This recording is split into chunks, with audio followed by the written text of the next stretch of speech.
Donc, dans cette crise où l'Iran est le pays le plus touché par l'épidémie au Proche et au Moyen-Orient, et où le régime est à la fois capitaliste et dictatorial, les défis pour le prolétariat iranien sont très grands. Mais bon, pas impossible à relever, hein, puisque le réveil du mouvement ouvrier de ces 2 dernières années contre les conditions de vie et leurs conditions de travail le prouve, à l'image de ce qui s'est passé au Liban aussi, comme a pu le dire Élodie. Donc commençons par la crise sanitaire aggravée par le mensonge d'État. Donc Qom, la première ville touchée par l'épidémie, est la ville sainte du pays. Donc comme vous voyez, c'est au sud-ouest de Téhéran sur la carte.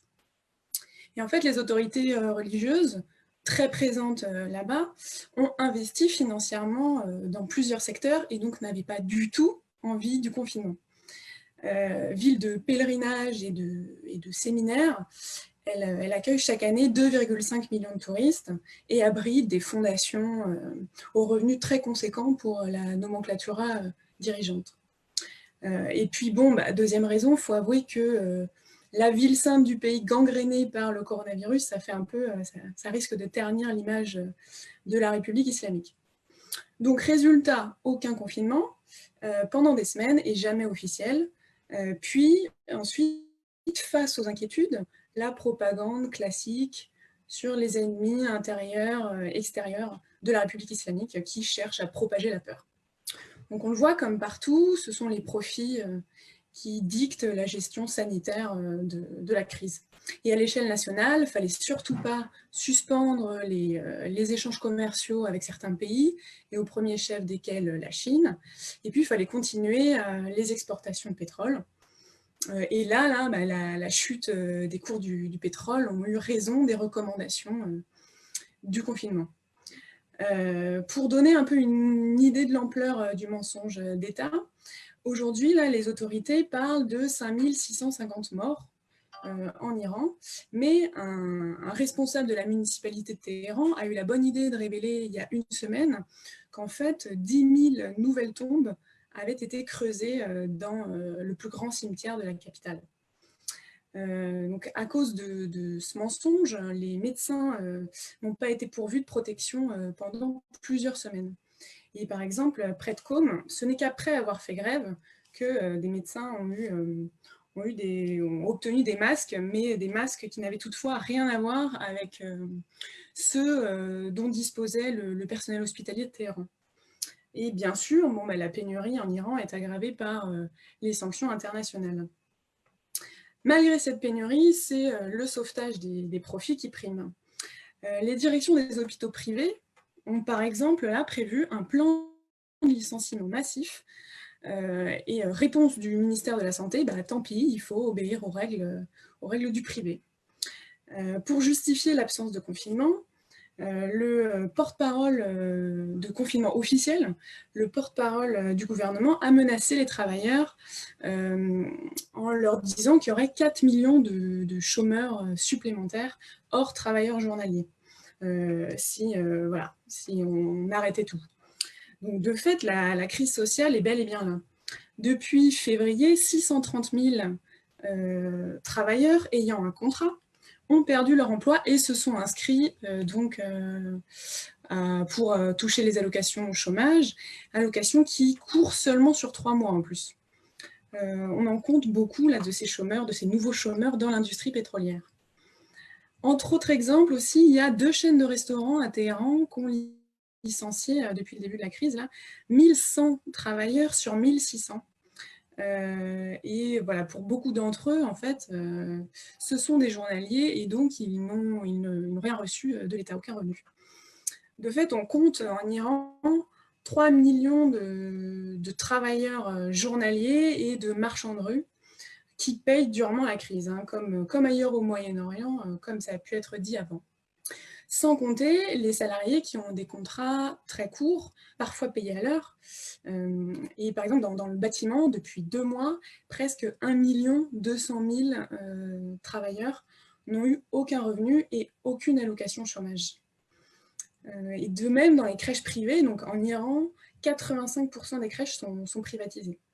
Donc dans ces crèches-là, les auxiliaires de puériculture, payés à l'heure, n'ont touché aucun revenu depuis 2 mois. Et bon, ont réclamé une aide de l'État, en vain pour l'instant, c'est resté lettre morte. Donc l'État a laissé à la discrétion des usines le soin de fermer ou non, de licencier ou non, en fonction de l'activité, enfin, du manque d'activité, comme en France en fait. Et certaines ont fermé en raison du trop grand nombre de cas ou sous la pression des travailleurs. Mais le patronat a de la ressource puisque la crise et les recommandations de confinement, sans injonction officielle, encore une fois, ont permis d'évincer les représentants des travailleurs des négociations sur les revalorisations de salaire qui ont lieu chaque année en mars. Bon, mais malgré la vie qui s'apparente pour beaucoup à de la survie, malgré les intimidations et la répression dont on pourra revenir dans la discussion, sur lesquels on pourra revenir dans la discussion, et ben, une contestation a réussi à se faire entendre quand même dans le monde du travail, comme ici, en mars, dans une mine de cuivre à Bavaria. Donc là, je vais parler des contestations les plus récentes et les plus significatives. Donc à Kerman, 3000 mineurs ont réussi à faire fermer leur mine de fer début avril, tandis que 3000 autres, sur un site à proximité, par contagion, se sont rassemblés contre la privatisation en fait, des actions de la mine le 20 avril. Donc ça, c'est l'image que vous voyez à gauche. Et puis 2 jours plus tard, donc le 22 avril, ils étaient toujours en grève et en manifestation. Alors là, c'est l'image de droite, désolée pour la qualité, c'est des images un peu informelles. Et voilà, donc bon, on voit que les distanciations, les barrières, etc., sont pas tellement respectées, mais enfin, voilà, on voit qu'ils sont très très nombreux. Dans le secteur de la raffinerie, une entreprise sous-traitante a été arrêtée plusieurs jours grâce à la mobilisation, la grève des salariés. Sauf qu'avec la reprise du travail, eh bien, une partie de ces travailleurs n'a pas été rappelée, 20 autres ont reçu leur licenciement, et puis l'ensemble des travailleurs n'a pas été payé en fait, pendant 2 mois. Du coup, ils se sont rassemblés la semaine dernière pour exiger d'être tous repris et tous payés. Troisième fait un peu significatif, un rassemblement de cheminots à Karaj pour des salaires impayés aussi, un des grands problèmes hein, des salariés en Iran. Mais bon, la direction a répondu, il n'y a pas d'argent, si vous n'êtes pas content, eh bien, vous n'avez qu'à vous en aller. Et puis, enfin, je voudrais vous parler aussi d'un rassemblement tout à fait inédit, à cause de la répression qu'ils subissent au quotidien, un rassemblement des marchands de rue.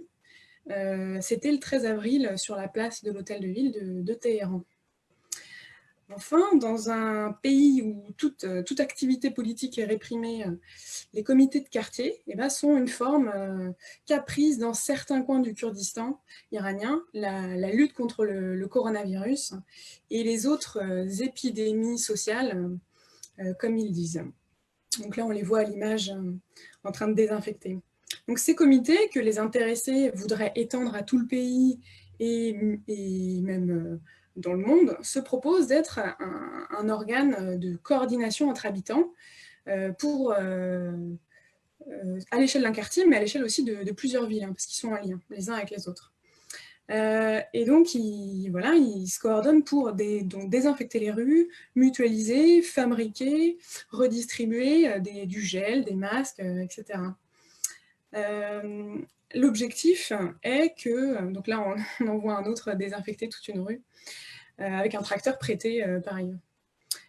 Donc l'objectif est que les habitants pensent et pratiquent concrètement une organisation de la vie sociale solidaire, comme ils disent, et pas mue par le profit personnel, comme l'indique leur communiqué qu'ils publient et qu'ils placardent dans les rues. Et bon, bien sûr, les perspectives d'expropriation et d'une gestion ouvrière de la production sont dans les têtes des militants d'origines diverses qui en sont à l'initiative.